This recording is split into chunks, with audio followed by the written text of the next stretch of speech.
Денеска сум во јавното обвинителство како оштетена страна. Еден од луѓето кои што беа директно под напад и насилство на толпа народ, посебно издвоена група која што имаше намера да направи убиство, и тоа беше очигледно со добар план и умисла. Дадов исказ пред јавниот обвинител, буквално ги кажав сите детали кои што според мене ги држам во мојата меморија, со овие повеќе од 2,5 часа тероризирање кое што се случи во прес-салата во собранието и сите мои согледувања како впечаток од самите причини до завршувањето на самиот настан. Верувам дека целото тоа ќе помогне во истрагата на државното јавно обвинителство.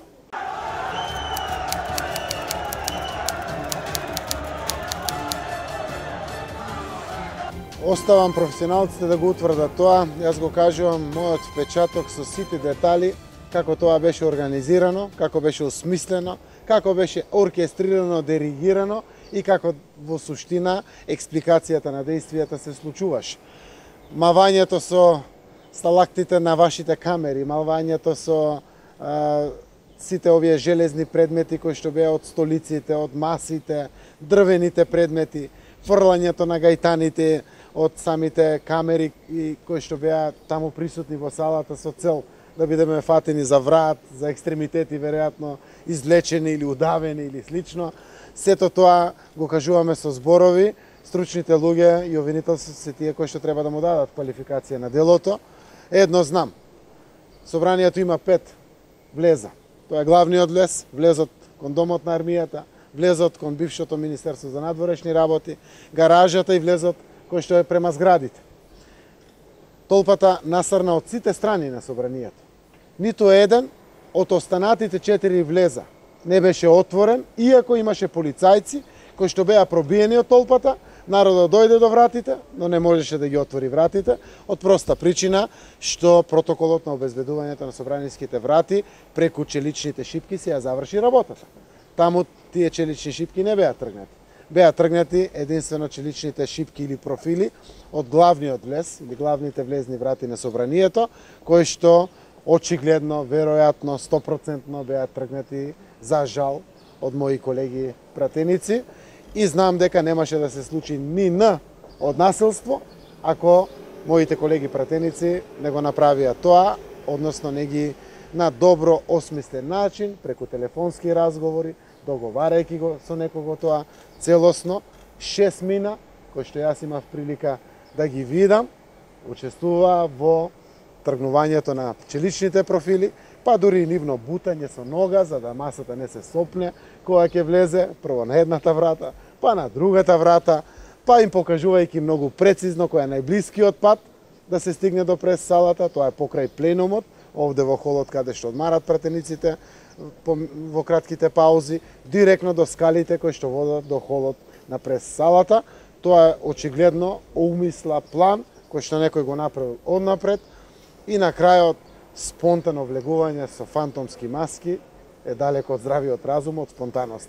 Тоа е организирано со план и верувам дека секој треба да си понесе одговорност што учествувал во таквиот настан. Извинете само.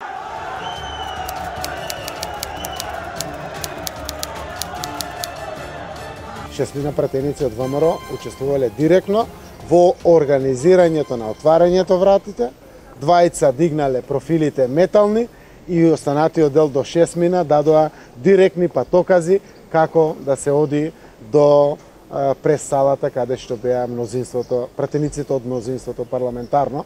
Верувам дека тоа во постапката ќе биде утврдено. Постојат докази, јас го зборувам ова на основа на докази, јасно видливи, воочливи и не знам едноставно како ќе можат и тие мои колеги пратеници да не видат нас во очи, како и ние ќе ги видиме. Господи ни е на помош, знам дека мораме да продолжиме да работиме во интерес на граѓаните. Парламентот постои, тој е конституиран и треба да делува во правец на очекувањата на граѓаните на Република Македонија.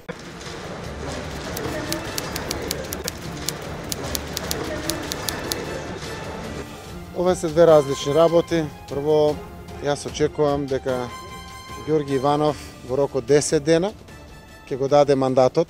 Може постои дилема од кога се 10 дена од службен весник или слично, на крајот не е важно и не мора 10 дена и да се чека. логично е некаде до средината на следната седмица да биде истекувањето некако на 10 дена, а пред тоа да биде даден мандатот. Јас се обидувам преку мојот кабинет и кабинетот на господинот Иванов час побрзо да осогласам текст на изјава, кој што ќе има за цел да се даде мандатот. Не да има за цел да предизвика антагонизам или нови пречки и причини да не се даде мандатот.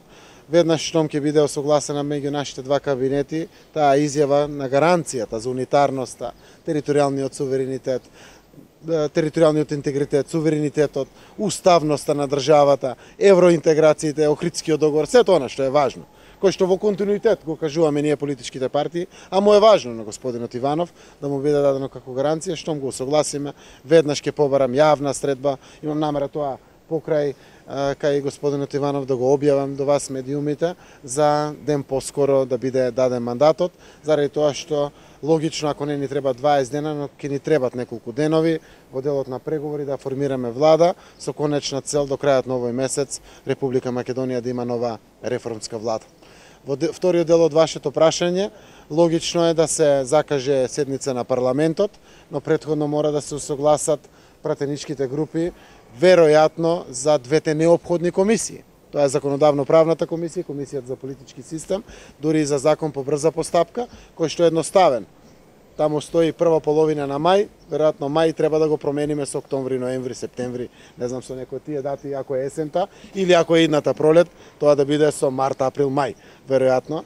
Тоа досега во Македонија се правело во договор помеѓу сите политички партии, јас очекувам во најмала рака, ако не ние лидерите на парламентарните партии, барем наши представници да направат средба во парламентот, да го договорат како што е редот и пракса во Македонија, новиот термин за изборите, а меѓу другото да ги договорат и распоредот на двете законодавно-правната комисија и комисијата за политички систем, како би можело брзо да се закаже седницата на парламентот, за да се де факто и одложат одржувањето на локалните избори кои што беа планирани за првата половина на мај.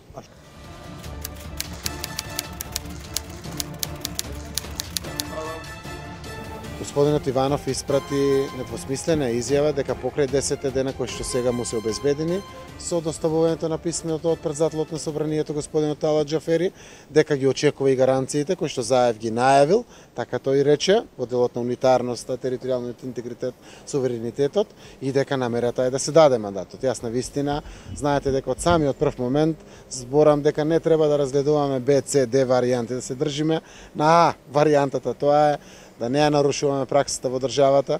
Претседателот на државата има убава церемонијална, формална улога на доделување на мандатот и тоа треба така да се случи.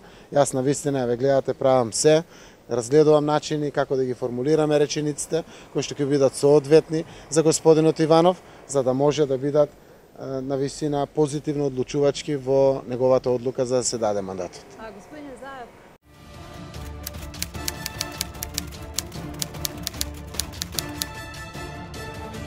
Јас очекувам согласно законот за секој што постојат докази да си понесе одговорност. Како што и очекувам за оној кој што нема докази да не одговара.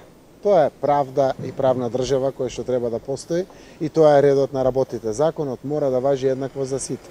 Не само за физичките извршители на насилството, туку и за нарачателите, организаторите, мотиваторите и предводниците на целата оваа работа. Што се случи? Јас кажав зошто се индициите кај мене присутни за организирано сценарио за оваа работа. Ги кажав деталите. Немало да има Н од насилство ако некој не ги дигнал металните профили да ги отвори вратите. Едноставно верувам, дури и полицаец да немало надвор, вратите се непробојни, освен, не дај Боже, со експлозив. Значи, јас верувам во таа работа. Јас го видов тоа со моји очи и знам дека е така.